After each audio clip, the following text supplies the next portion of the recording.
ضلع کرک چرته چې قدرتي وسایل تیل ګیس سره نور معدنیات شتون لري او د دې معدنیاتو رایلټي په مد کې کروڑونو روپۍ ضلع کرک ولس ترقۍ لپاره انتظامیه صوبایي حکومت نه ترلاسه کوي.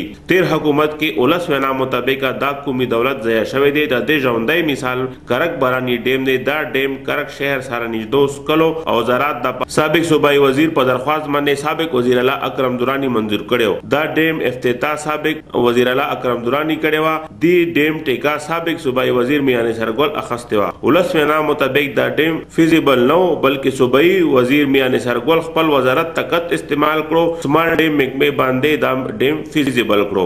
لس کاله تیرېدو نه پس هم په دې ډیم کې اوبه نشي برابرې دي. ولس وینا مطابق په دې ډیم کې په وسیع پیمانه باندې کرپشن شوی دی. د دې حواله سره سابق چیرمن میونسپل کمیټي کرک نور احمد خان او سابق ناظم ملک شمس الوهاب سره نور نمتو مشران او زنانو خیبر نیوز ته وویل. ټیم راغلیو سمال انډسټری سمال ډیمز انجینرانو هغه دا نان فیزیبل کړی دی. هغه ریکارډ اوس هم په سمال ډیمز دفتر کې شته. هغې نه پس بیا ورته ټیمونه راغلي دي، دوه درې پورې ټیمونه راغلي دي. دا نان فیزیبل ډیم و. بیا دغه ډیم په زور باندې فیزیبل شو.